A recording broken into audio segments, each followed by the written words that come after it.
Kurangnya 3. Nanti tadi tidak berapa paham lah ya.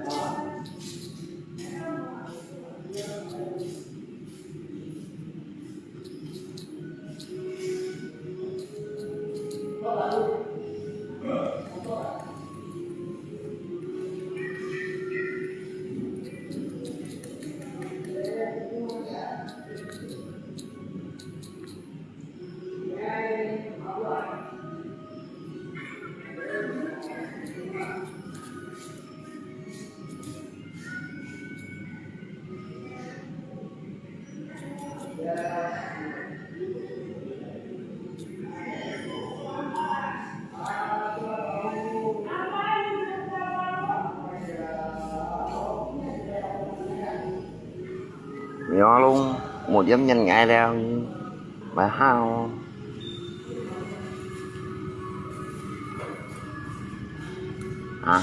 cuma luôn những mọi vật xoáy không đó để một giấm nhanh ngại mà một chiều đi rồi đi mà chết bỏ nhìn như nó xe nhìn ra nhìn chưa cắm nhìn sò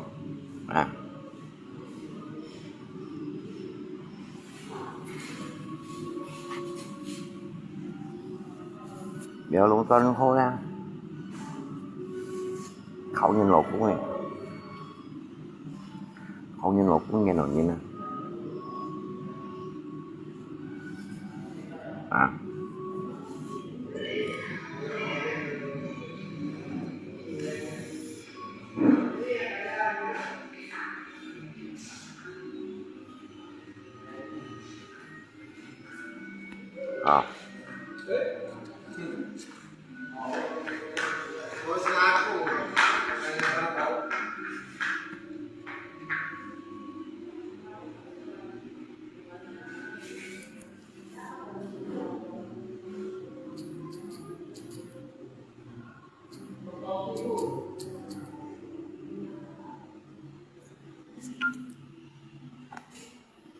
bệnh cái xỉu gì chết bảo nhìn nó cắt nó sạch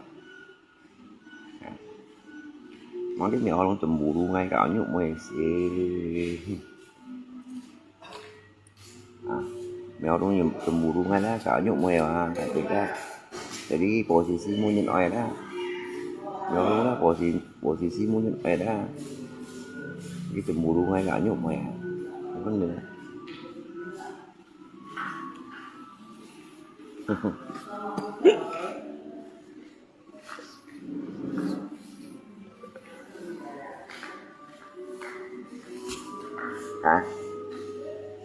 nhìn nó ngay một nào luôn á một tiếng nhìn ngay đó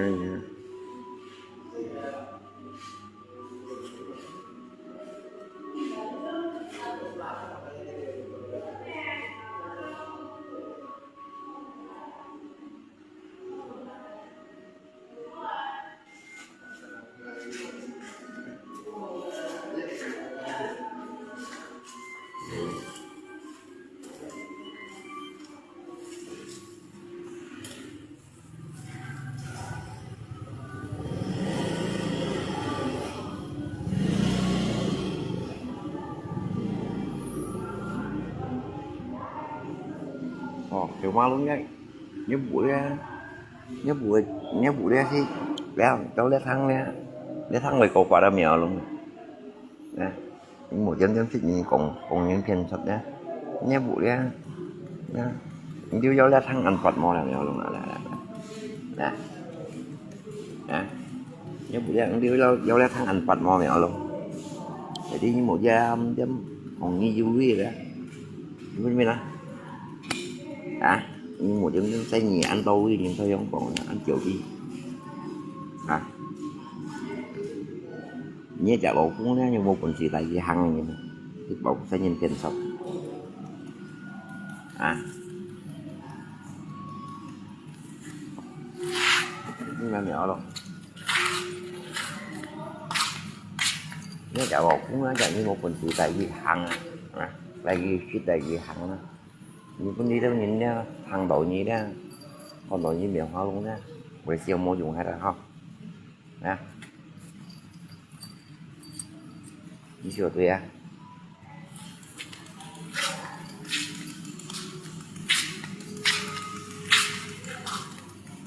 mua chút tội ngay mèo hai luôn ăn tôiไม่ค่อยงั้นเป็นเบ็ดในพ่อเหมียวลงแบบนี้พ่อ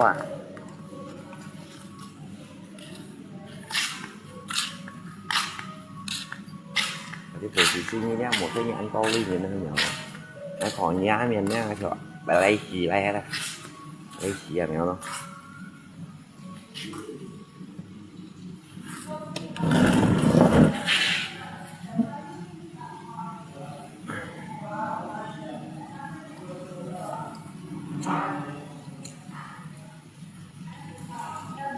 cái thằng bảo là đã còn như vậy lấy gì ra đó những một dân xây nhận vào tới được à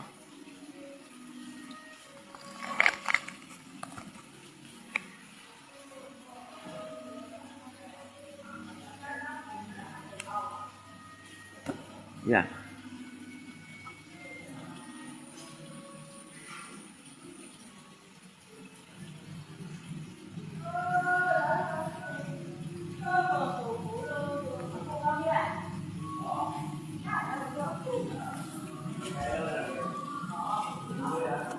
nhớ luôn nhắm mình chỉ nè không gặp anh hết rồi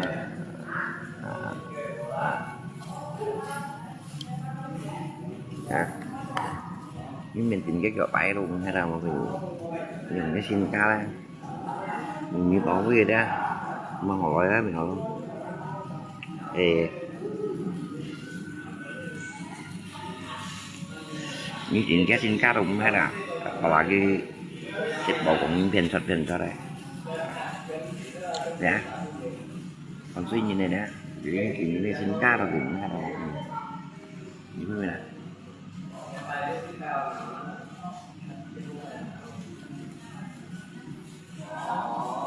do luôn nhân ngay những cái triệu view mèo luôn nhân ngay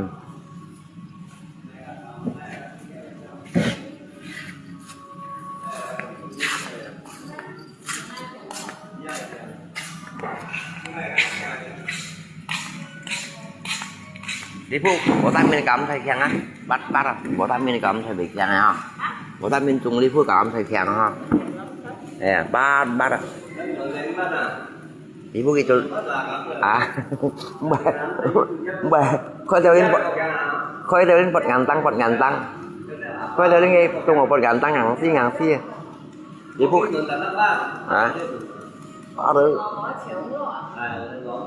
à ba đấy ăn tôi nhìn cả cái máy không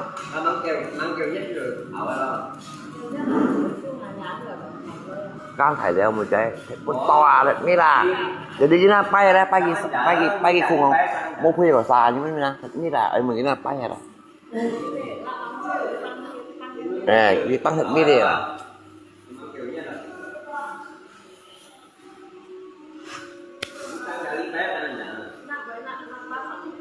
cho chính cái tay không tay rồi tay lấy tay thì chính tay ngay rồi chính cái bảo cái bên 18 lấy phát xạ theo đi cùng với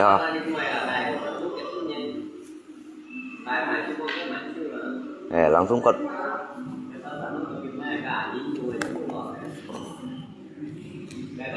chứ mà khoe ở đây ông nghe không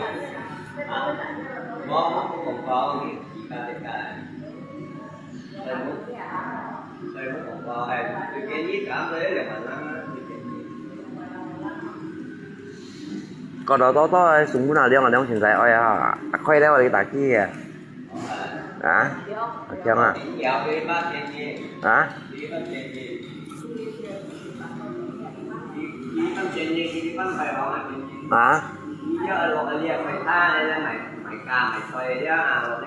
xin chào à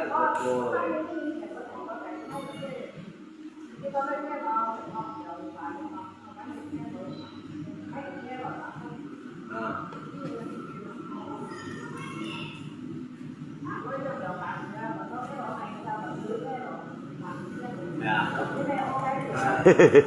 Chung là lá ăn lắm.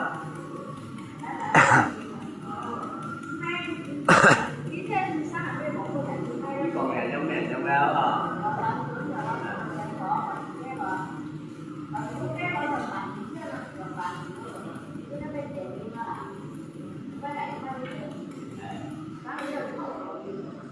Chị của gì đó? À.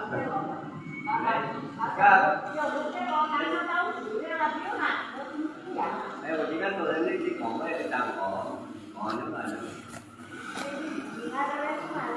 Pi game không? Pi game không? các con về dòng anh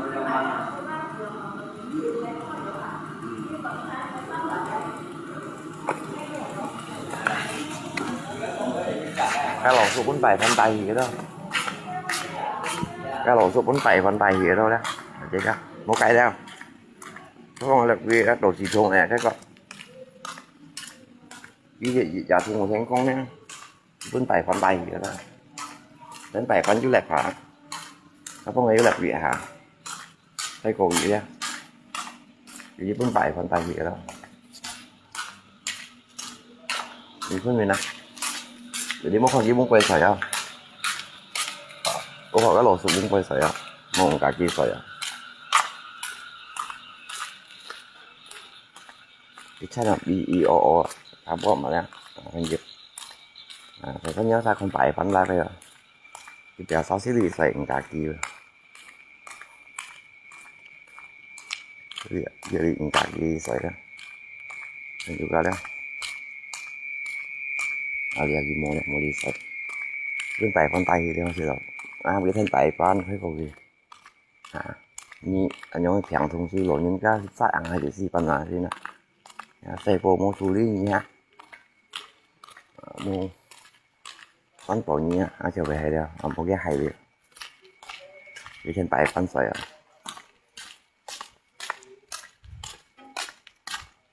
để ra cái đi sợi mỗi ra một cái sắm phụ bao gì một gì đó để ra cái đi sợi à trong đó có thêm là đủ gì thu vì go ha thêm này mà ngay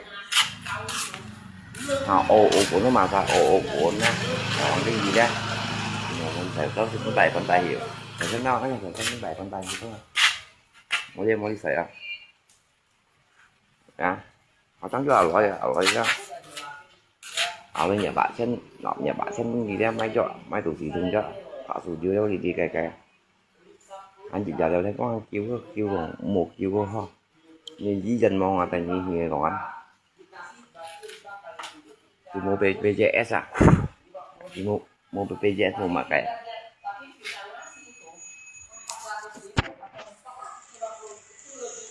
không biết các con mới lưu gì thì thân bảy con em thân bảy con có hỏi là như là những cái bèn sao không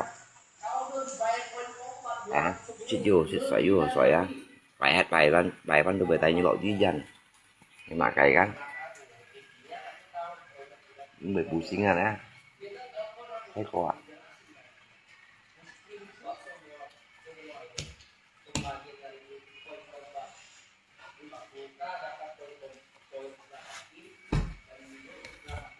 cái gì phải để ta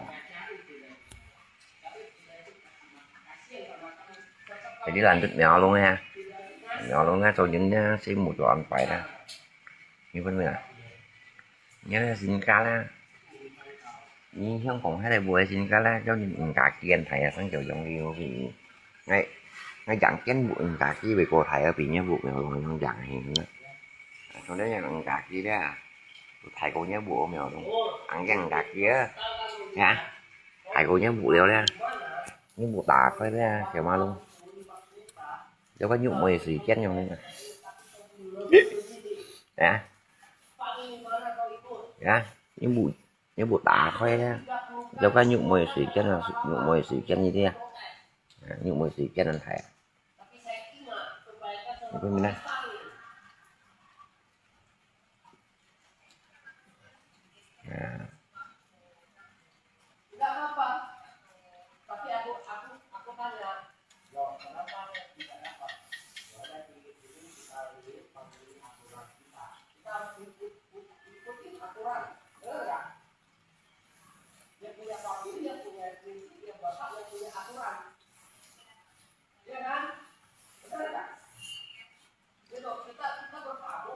Ampala, ada masalah apa? Ada masalah apa tuh orang? Nggak tahu. Cái mèo hoa lung nha. Percaya không? Kawan kita percaya không ini.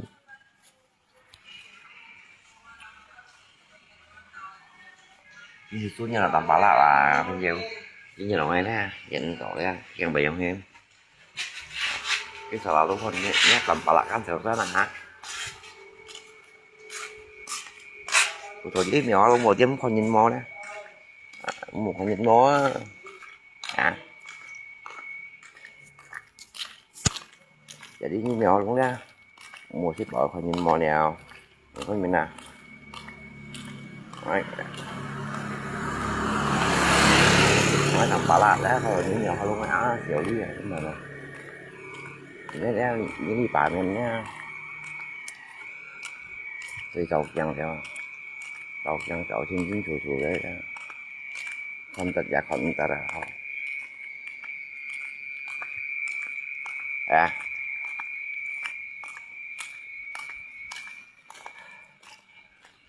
Cái gì chả bé bè cuốn nha. Thì mình phải những các cái hả bé bể chù này thì xuống này chù này thì nó lúc nè. Chù này thả lại ra. Ní. Thì mình sẽ có long xuyên chứ béo long như. Mấy con nào như kiểu riêng nào. Nhớ cây sòn đến chỉ như béo luôn cô vui vô. Nè. Như cô vui trên cô vui chứ. Thằng này ngon à. Nè, Tampala thì tôi đã bị cái bộ gì à. Hả? Ai kèm mò đồ thích dẫn đó. Hả? Không ăn một thằng này với. Hả? Kèm alo cũng kèm alo. Nhà anh em rồi.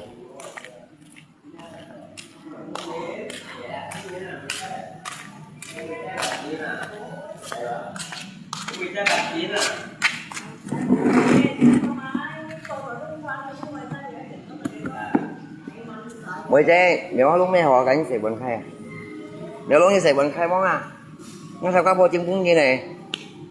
Phải bác? Để chim cũng như sẽ bẩn khai à? Em còn cái sẽ bẩn khai cần đấy. Số búa nào à? Số búa là để đi cắn bò thăng có lon so chẳng phải là bò thăng. Đó, hai tiệm đi ra hình như sẽ bẩn khai chủ Indomie họ. Không có biết sủi mèo luôn cái món này. À, cô xuất sẽ bẩn khai á. Thì vào đây nhìn mà nhìn nó mèo luôn. À. Sò bò tăng không biết những cái sò chín quá chứ hỏi đâu. Nè.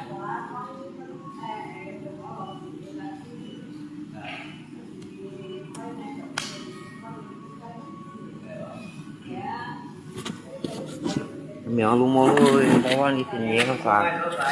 Tìm nhé nè.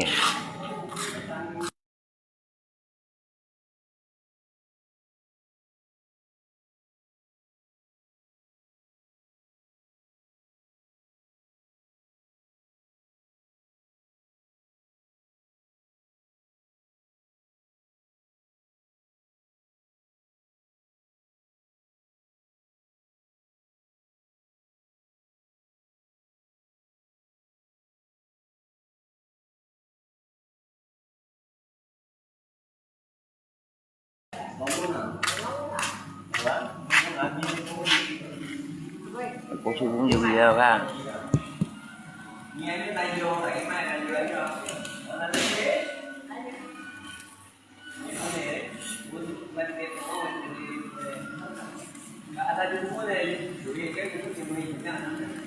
Các bạn gọi theo sủi chia hay sao ạ? Sủi chia không mua nè.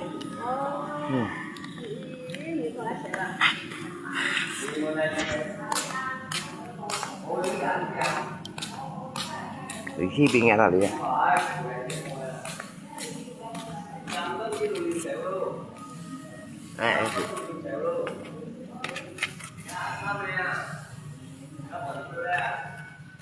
À, bu tăng sủi chia. À, sủi chia. Nói mà là À, các sushi chi các sushi chi viên nha là phải tao sushi chi à tăng mua nào mày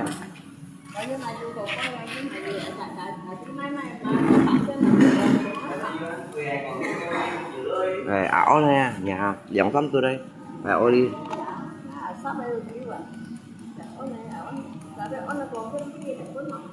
à Yung mana nanti cuma ada banyak ini. Yung mempelak suara terpencet.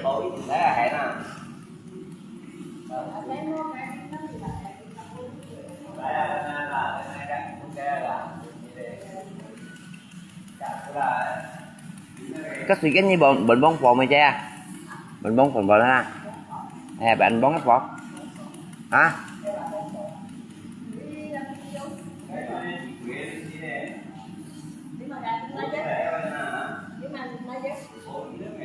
anh mót tiếng tung này những người bóng phò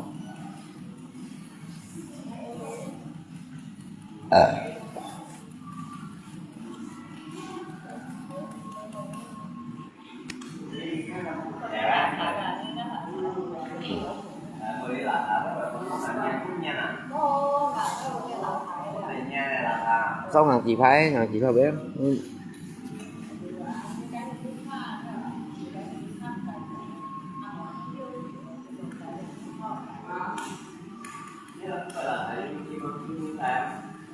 cái phú nhận ngay màu bụi mẹ dân rồi ê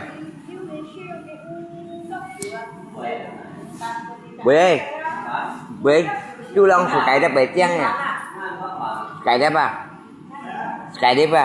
trong lò kia nghe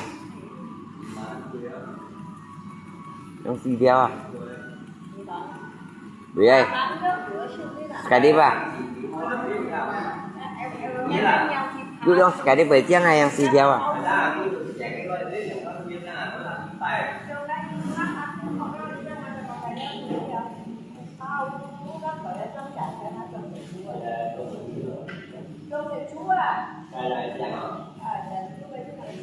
cái tủ xí xí mồ à kéo cá má ông bình thường phải không nhất bảo lo tủ xí bình thường cái đồ cá hay tiếng sao lắm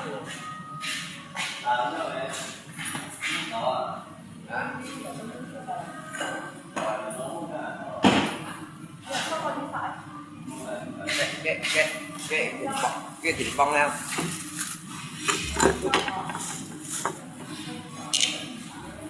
cái thịt bông nào đó bông hàng vậy đó bông là tủ xí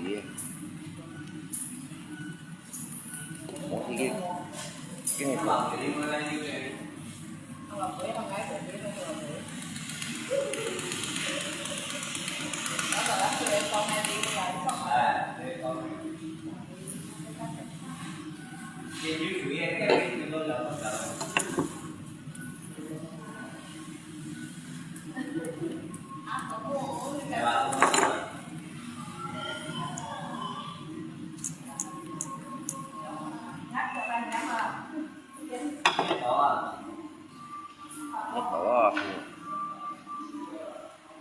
nghe là anh nhận bánh tông học cá này bởi vì bún thua bún rộ cái bạn nhiều cô chứ hả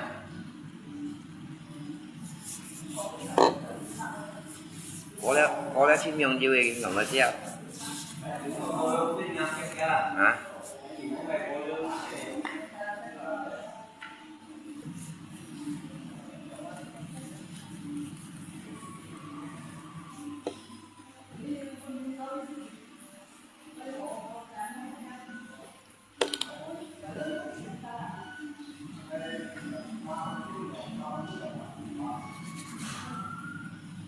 thì nó cái ngâu nhỉ cũng xuân này đó cái ngâu đi về hỏi này in nó hỏi này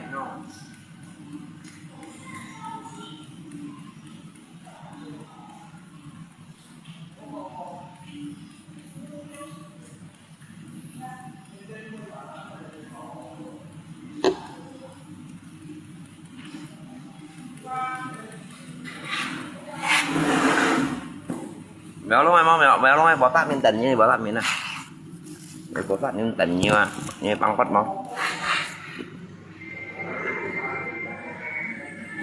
jadi bỏ tát miên nè tình nha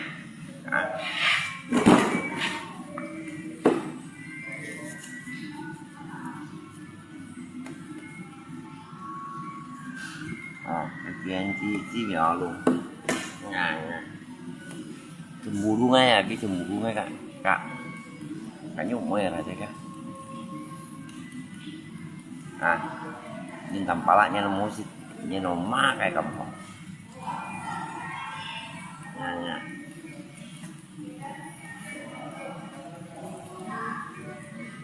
ya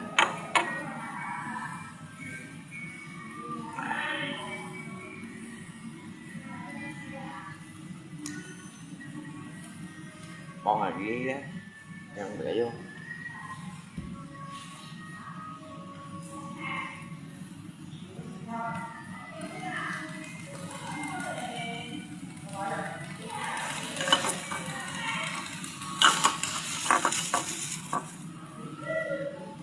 con rồi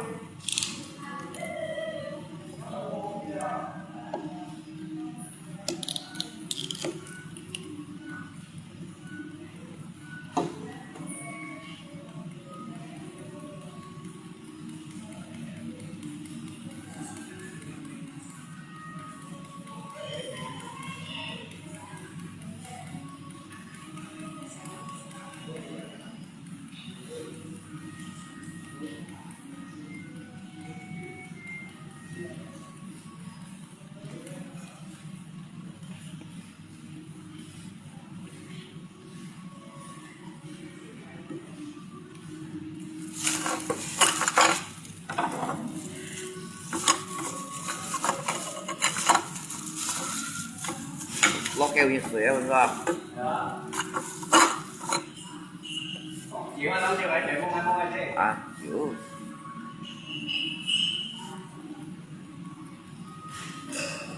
anh thầy à cái sữa có hồi chùa không là sữa như thế bên đó hồi chùa không là sữa à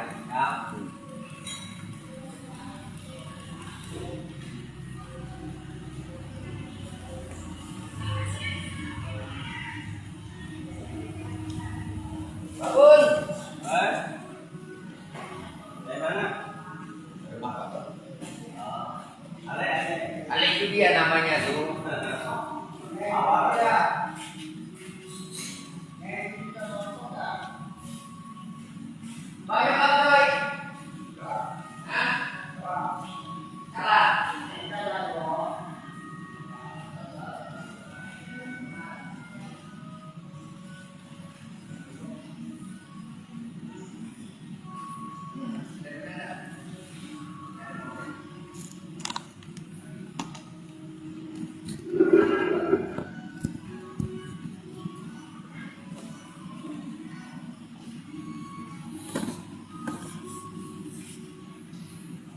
chỗ chị miên lăng đó đậu sủi nhà chỗ chị chỗ chị miên lăng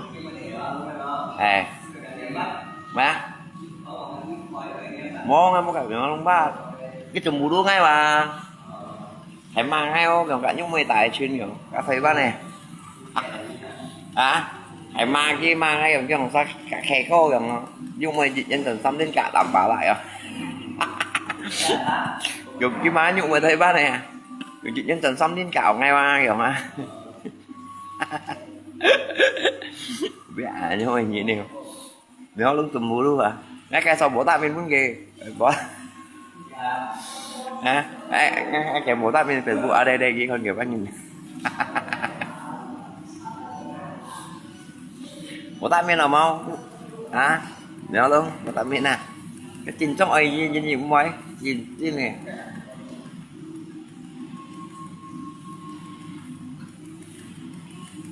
bà chú danh sổ bà chú danh này những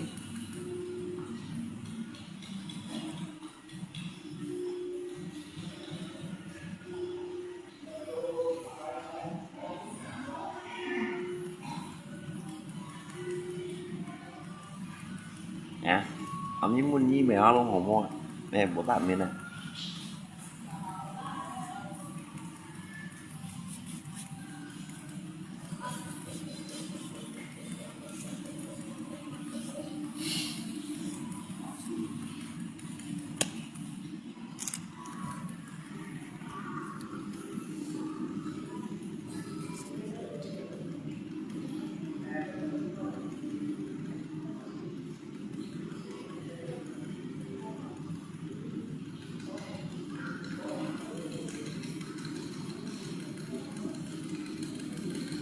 nhớ luôn nghe đâu ngay không tụi mua luôn ngay không nhỏ luôn tụi mua luôn ngay không à nhỏ luôn tụi mua luôn ngay không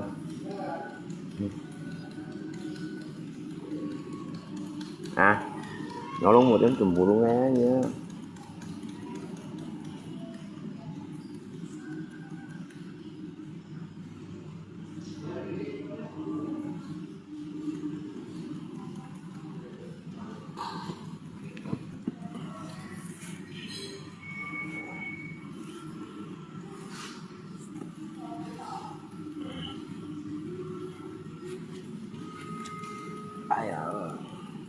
Pungakyo.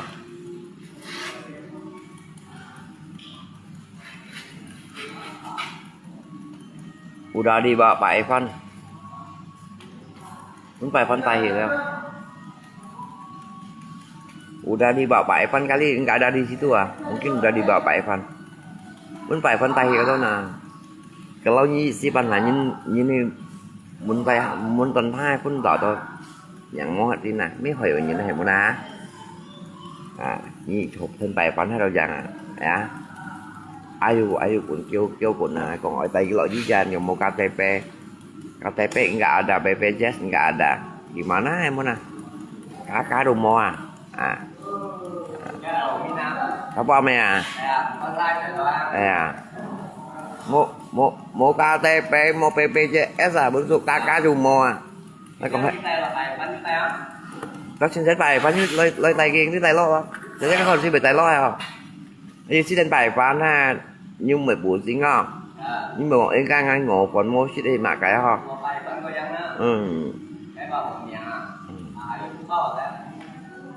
Như lên bài phán nè. Cái kia hồ si, một phiền một thùng si bốn số.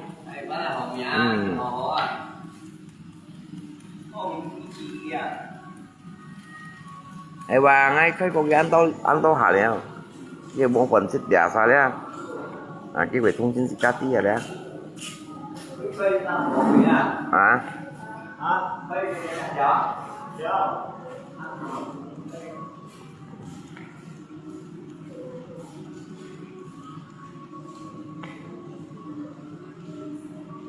Đến bài phân cầu chơi cổ có hổ là những người mà cái lũ chim sợi động cả cái sợi à chi lượng gì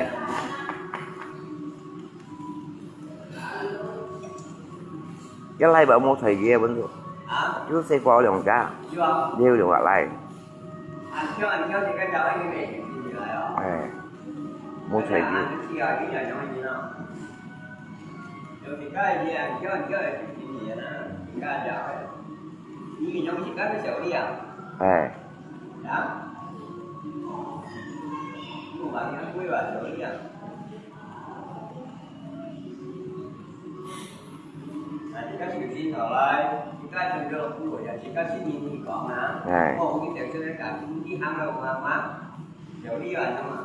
họ tăng lấy cái cô à bên số cái cũng muốn cái tôi mà cái bộ xì thùng nào có cái vẫn yêu đại chỉnh nhau anh à cái sai gì bên nghe mấy cô xin này hả lẽ ngày tôi xin kêu mấy tôi xin kêu sao kêu không mấy không xưa à không cái miền tháp à một người mà cái chú xịt còn mò xịt lọ rồi ha xịt bẹ ẻo rồi ha xịt bẹ ẻo tí còn xịt mò tại như xịt đâu ha cái xịt lọ không nghe tới nó tại cái gì đó kiên cảm à cái tàu bà à em món tay như xí đó tao báo thọ bệnh cũng nhiều ha tao báo thi phần mới như này ha cái họ thấy còi đó dùng mày ở xịn nó à cái xịn nó du 10 triệu à? À.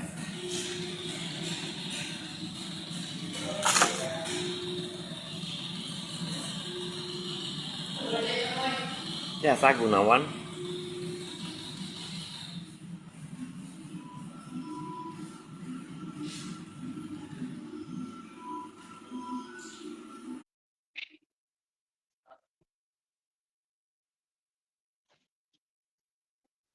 Ipun pantai Himeko Toto.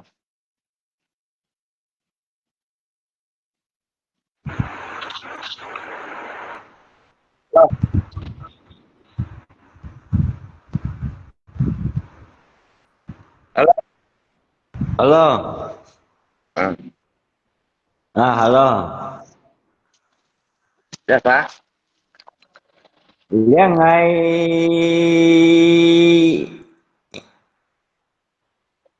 liang ngày ka.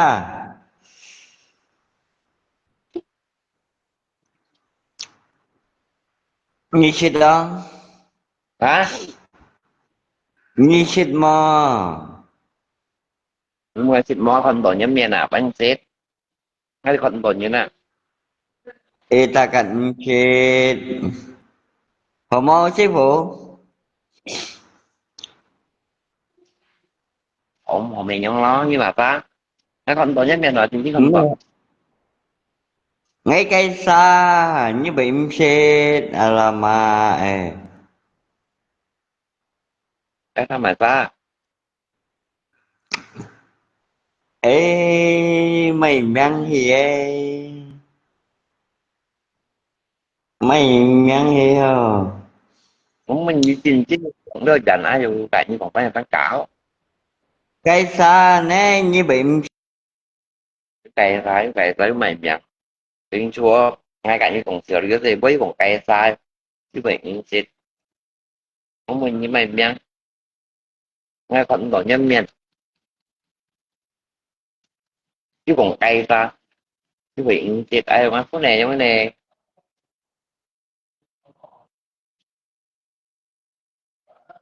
Ngay con tổ nhâm miền à. Rồi liền thế như bé xeo thì người ta.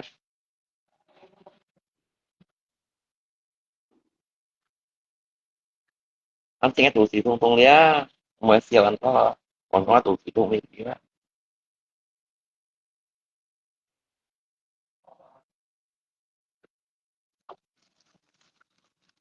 À. Chẳng lẽ ọ lọ. À không biết như ọ lọ ai. Cả như còn lỗ sức quá như. Cái còn các trên xí với. Tại hai hiện. Còn cây trái còn bị xịt đâu. À. Ngay một bộ xí như vậy tại. Mà cây xa tạ cây xa hay kiểu ma xa hả. Cái tập họ đẹp chứ à. Hát gì mai có ăn mấy kia. Rồi tại mà. Nghe tủ xí thùng á. À. Tầm phá tội có phát từ đầu vô đầu tận. Một cây tăng.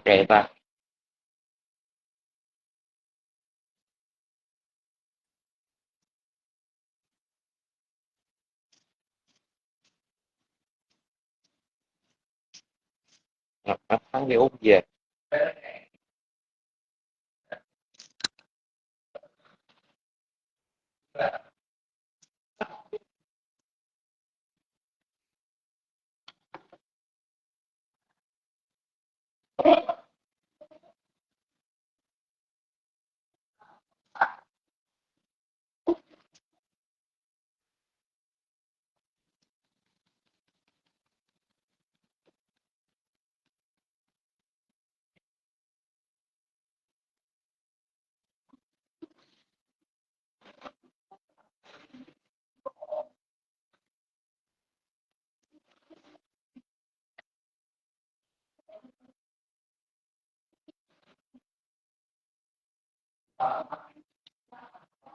Mừng với mày miếng với một cây xa.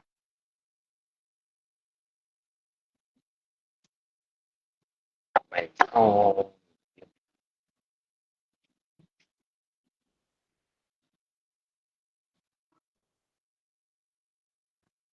Dạ luôn. Căng nó cũng đép con cái nền tùy như chăng à. nhiên đến nhà nó tạm bạ cái tầm tầm tháng kẹo giống lắm lùng đép bông như này nè như đến đến anh khoe của tạm bạ lãnh hay lùng đép bông như này như thế này nghe mèo luôn à bông như này tùy bông gì đó bông như này là mèo luôn nè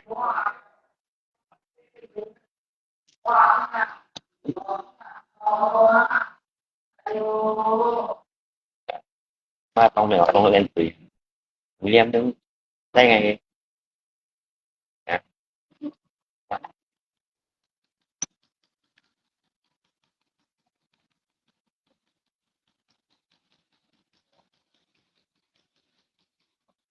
à, cảm ơn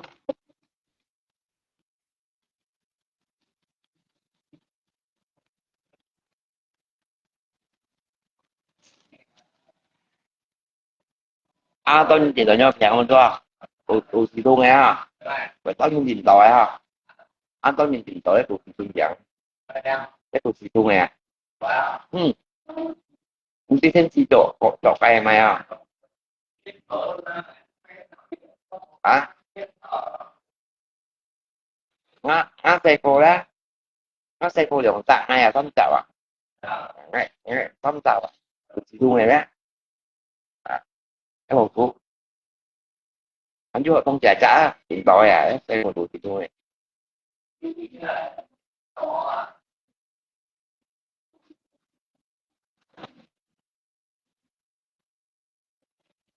thế chính con chỉ cầm giá đấy bên rồi không ấy trên trong thùng bạc triệu hả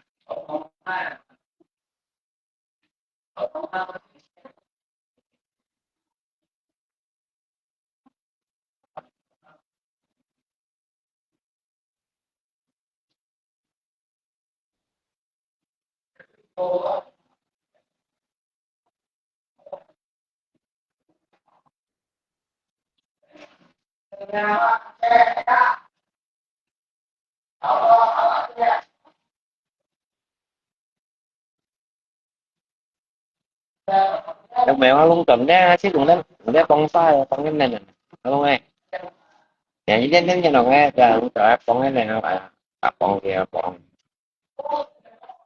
nhóm con cái này luôn nè con cái này tùy em mèo con cái này nghe à chắc hả đây đây trong cái này nữa con cái tiền tiền roti pháp chứ con cái roti pháp hải trai mèo không bu bu là roti pháp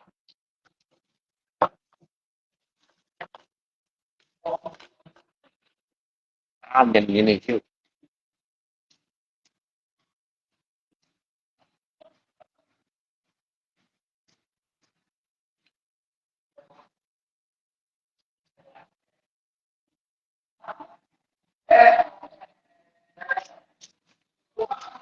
con người ta có toàn toàn biết nhiều con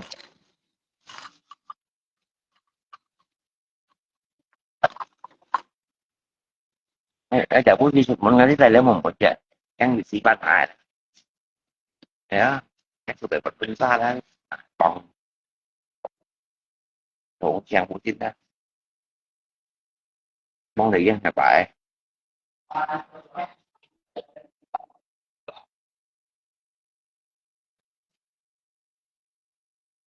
họ luôn nói như một trăm xe xe cái giống à xe như mười phiền thật không có cổ lộc cũng đâu nhưng mười ra chứ cũng lại đi việc bốn bảy cái câu xí tôi như mèo hoa luôn lọc đúng không cũng đi chèo ra đều cái tay ngồi nặng chăng nhưng mà thì chèo cũng phải bánh câu có lộc không ra rồi như có lộc cũng cái xí như mười câu thì eo hai đi nhưng mà eo là tụi để đi với nhân dân rồi cao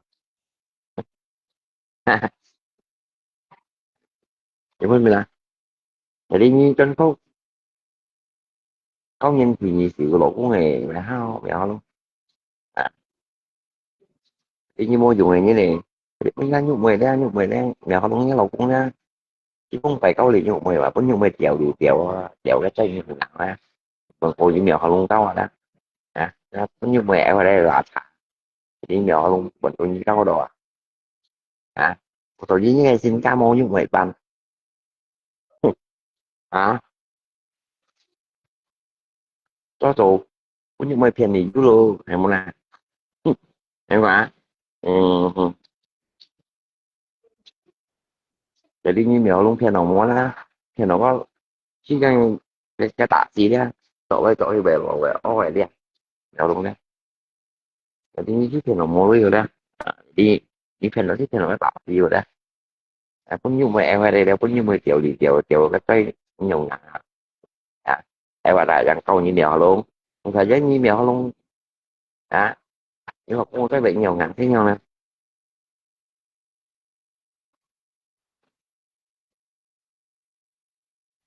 à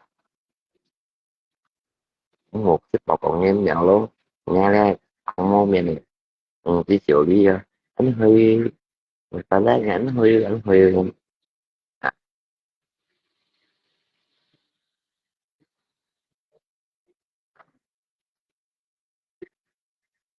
bạn đi chiều đi tăng lượng thọ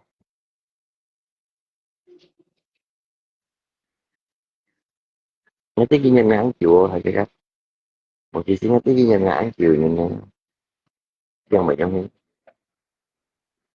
còn thì còn tóc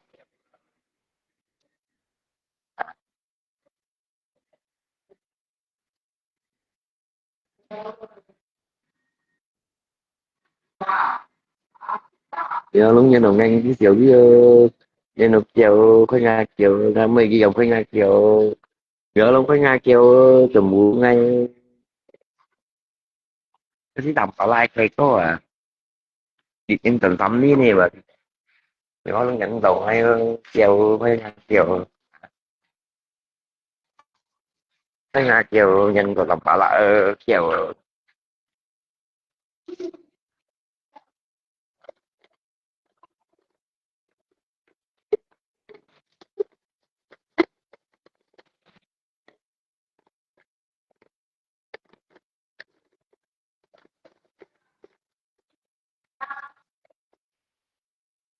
giờ lúc tầm khơi nga chiều thì nhận đầu ngay đâu á trong hai tuần nha giờ không nha thời gian tập nó còn nha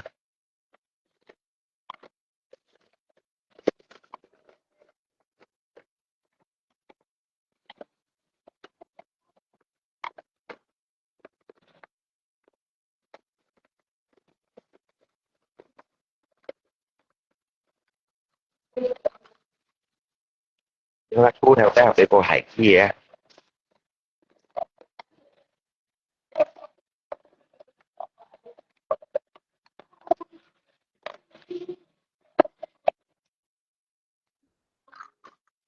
chứ còn chị em mèo luôn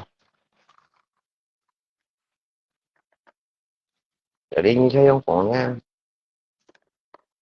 như con nào quê phú tao qua thẻ ra mau cái này còn phú này như thổ còn phú đâu xì ra hả đúng nè